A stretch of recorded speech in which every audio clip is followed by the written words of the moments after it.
Hi everyone, welcome to my channel.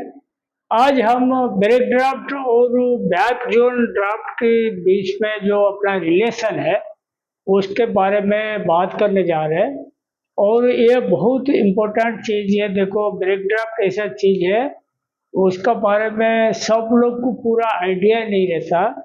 और ये video चालू करने से पहले मैं मिस्टर जे के पाटीदार को थैंक यू बोलना चाहता हूँ। उसने आज अपना चैनल का प्लेटिनम मेंबरशिप लिया। वो तो हम उम्मीद रखते हैं ऐसे ही कुछ लोग मोटिवेट होके अपने चैनल का मेंबरशिप लेंगे तो चैनल हम आराम से चला सकते हैं। कोई ऐसा दिक्कत वाली बात नहीं। फिर से दोबारा जे के पाटीदार जी को थैंक यू बोलता हूँ प्लैटिनम मेंबरशिप लेने के लिए। और सबसे पहले देखिए, हम आज बात करें ब्रेक ड्राफ्ट एंड बैकजोन गेज का, उसका रिलेशन के बारे में। देखो, ब्रेक ड्राफ्ट जहाँ पे आप समझ लो, ध्यान रखना, मिनिमम से मिनिमम ब्रेक ड्राफ्ट रखे, मतलब जितना कम हो सकता है उतना रखे। बैक जोन का गेज थोड़ा बढ़ा दूंगी, कोई खराब नहीं होता, लेकिन ब्रेक ड्राफ्ट बढ़ाओगी तो आईपी वगैरह बढ़ जाता है। तो ब्रेक ड्राफ्ट जिस मटेरियल के लिए, जिस मशीन के लिए जितना चाहिए उतना देना जरूरी है। समझ लो आपके इसमें रिम फ्रेम में अनड्राफ्टेड आया तो आप ब्रेक ड्राफ्ट बढ़ा दोगे, कोई उसमें बढ़िया रिजल्ट नहीं आने वाला है। उससे बढ़िया है बैक जोन का गेज थोड़ा खुलवा दो। मतलब समझ लो बैक जोन समझ लो 65 का है तो इसको 68 कर दो, 70 कर दो, चलेगा। लेकिन ब्रेक ड्राफ्ट बढ़ाने का नहीं, मतलब सही नहीं है। तो देखो, बैक जोन ड्राफ्ट बढ़ाने से घटाने से थोड़ा बहुत टाइम टेकिंग लगता है। इसीलिए कभी कभी मिल में ये सोचते रहते हैं यार ब्रेक ड्राफ्ट बियरिंग तो चेंज करना है क्या, वो चेंज कर देते हैं, आसान तरीका। तो इसीलिए ब्रेक ड्राफ्ट कोई मशीन में डालने से पहले ये उम्मीद रखो कि ये सही है। अगर आप ये सही नहीं डालोगे फिर आपको अचानक ब्रेक ड्राफ्ट बढ़ाना पड़े या बैक जोन गेज बढ़ाना पड़े, दोनों ही खराब है। तो ब्रेक ड्राफ्ट इतना डालो ताकि बैक जोन गेज को छेड़छाड़ ना करना पड़े। तो इसीलिए मैं आपको एक गाइडलाइन वगैरह दूंगा। तो इसके लिए देखो, ऑब्जेक्टिव क्या है फॉर स्मूथ वर्किंग। अगर ब्रेक ड्राफ्ट और गेज बराबर डाला तो वर्किंग बढ़िया रहेगा, अननेसेसरी ब्रेकेज नहीं रहेगा। सिंपलेस में, रिम फ्रेम में, ऑटोकोर में, हर जगह वर्किंग बढ़िया रहेगा। Reduce thick and thin places. सब मतलब ब्रेक ड्राफ्ट आपको एक मशीन में 1.5 पॉइंट चाहिए था, आप 1.28 दे दिया, तो उस केस में क्या होगा, वो चलेगा ही नहीं, बराबर वर्किंग नहीं करेगा। बराबर नहीं चलेगा तो आपको दिक्कत जाएगा, प्रॉब्लम रहेगा। ठीक है, तो कोशिश करो ब्रेक ड्राफ्ट सही दे ताकि थिक थिन जो प्रॉब्लम है, मोटा पतला पास होने के, वो नहीं रहे। Reduce slub type material.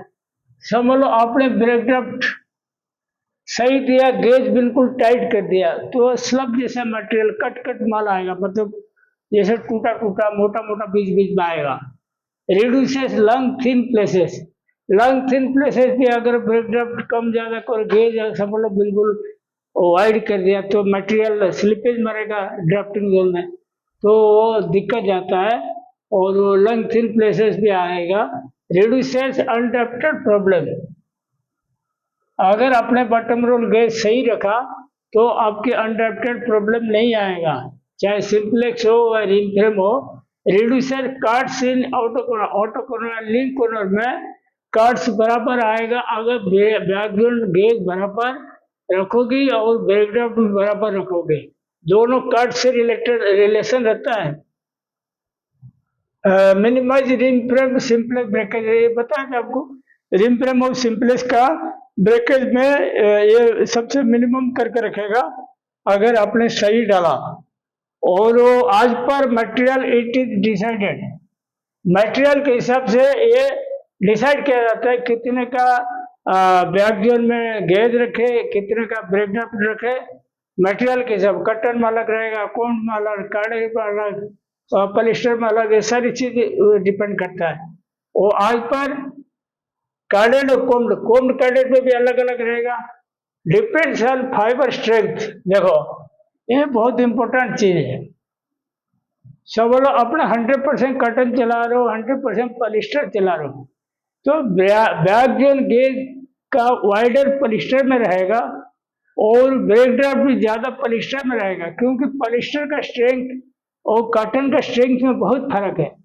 तो इसीलिए वो स्ट्रेंथ के ऊपर भी डिपेंड करता है। अगर कमजोर फाइबर है, आसानी से खुल जाता है, मतलब डटिंग जोन में, और स्ट्रंगर फाइबर खुलता नहीं। तो इसीलिए वो ध्यान रखो, वो मतलब स्ट्रेंथ का भी बहुत बड़ा रोल है। और उसके बाद देखो depends on area, depends on fibre length. और गेज तो लेंथ के ऊपर डिपेंड करेगा। जो लंगर जो मतलब जितना लेंथ ज्यादा रहेगा फाइबर का, और बैक ड्राफ्ट भी बढ़ा के रखना पड़ता है और गेज भी बढ़ा के रखना पड़ता है। डिपेंड्स ऑन एरिया सिचुएटेड मिल, मतलब कौन सा एरिया में मिल है उसके ऊपर भी डिपेंड करता है। समझ लो आपने बिल्कुल कोस्टल एरिया में मिल लगा रखा, तो उसमें क्या होता है, अनड्रफ्टेड का प्रॉब्लम आएगा, रिलेटिव ह्यूमिडिटी अचानक बढ़ जाता है, ज़्यादा रहता है।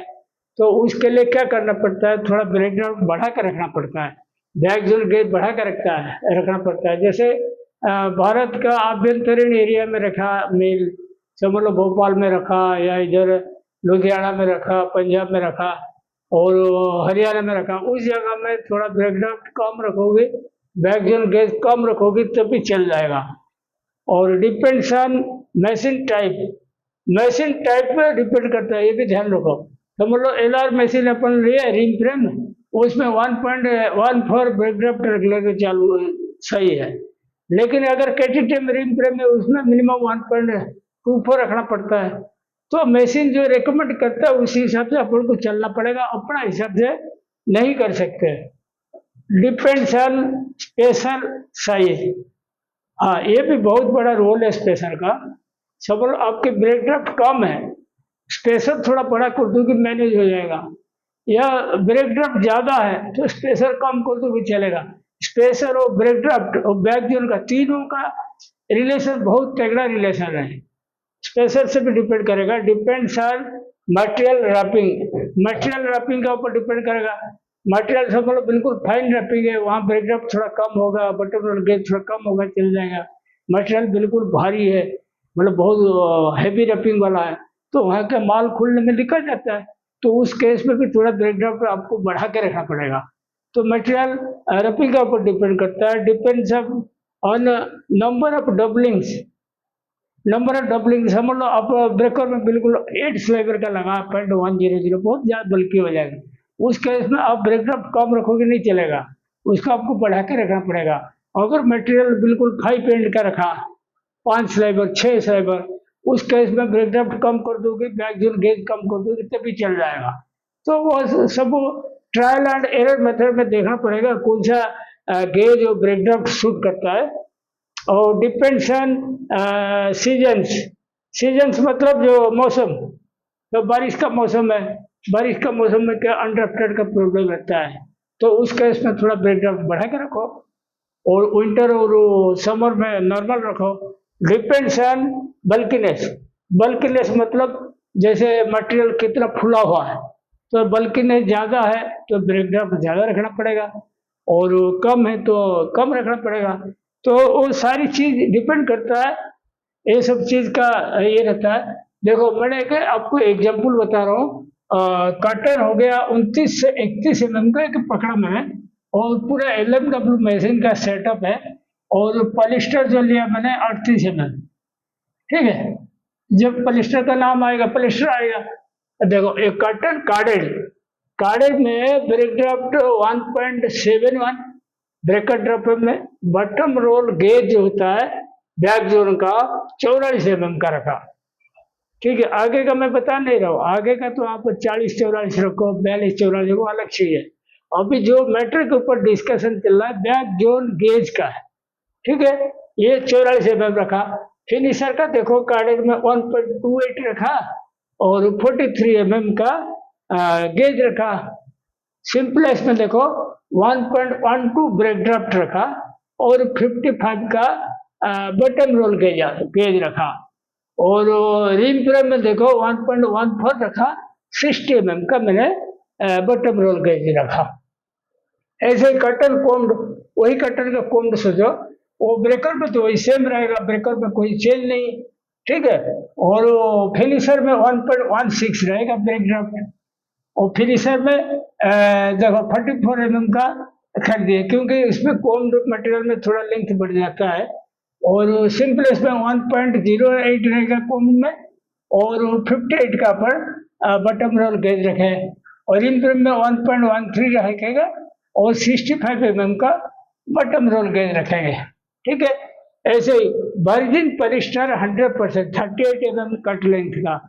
तो वर्जिन पॉलिस्टर में ब्रेक ड्राफ्ट देखो 1.71 है, बैक जोन गेज 50 है, 1.41 फिनिशर का ब्रेक ड्राफ्ट और 48 हो गया बैक जोन का गेज फिनिशर का।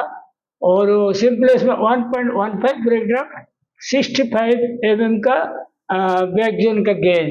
और रिम फ्रेम में देखो 1.16 और 70 का, ठीक है।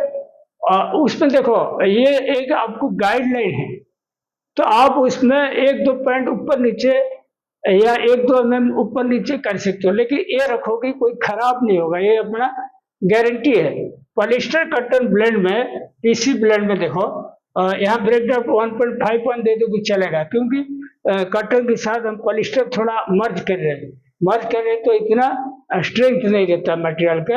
और बैक जोन का देखो 48 पकड़ा और फिनिशर में 1.28 और 46 पकड़ा। और सिंपलेस में 1.13 60 पकड़ा और रिम फ्रेम में 1.14 65 पकड़ा। ऐसे ही पॉलिस्टर और विस्कस ब्लेंड, पॉलिस्टर 38 विस्कस भी 38 विस्कस में 38 या 40 ठीक है। अच्छा यहाँ देखो ब्रेक ड्राफ्ट कितना ब्रेकर में 1.71, बैक जोन में 50 और 1.41 हो गया ब्रेक ड्राफ्ट फिनिशर में 48 लेंथ जो बैक जोन गेज हो गया। और 1.15 हो गया सिंपलेस में ब्रेक ड्राफ्ट 62 का गेज हो गया। और 1.18 हो गया रिम फ्रेम में ब्रेक ड्राफ्ट 68 का।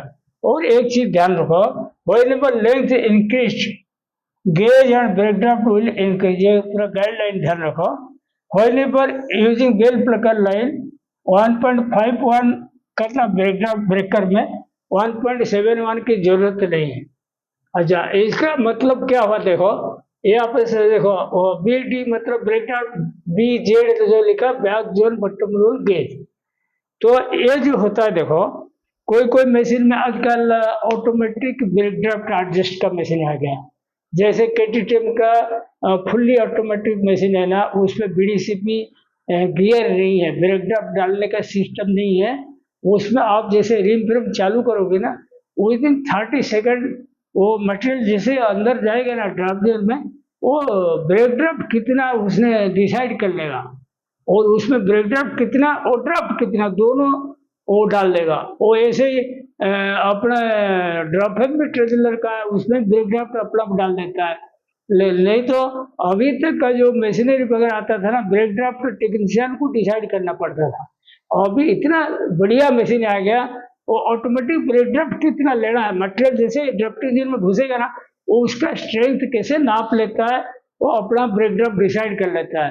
तो सबसे असली मजा तो ये है जो आप अपने हाथ से गियर वगैरह डलवाओगे, बैक गियर गेज कराओगे, ऑटोमेटिक तो ऑटोमेटिक रहता है, उसमें आपकी रोल क्या रहता है, वो तो मशीन का सिस्टम है वो कर देगा। तो ये वीडियो बहुत इम्पोर्टेंट है और आप लोग इसको बढ़िया से देखिए, अपना दोस्त लोग को शेयर करिए, लाइक करिए। Thank you.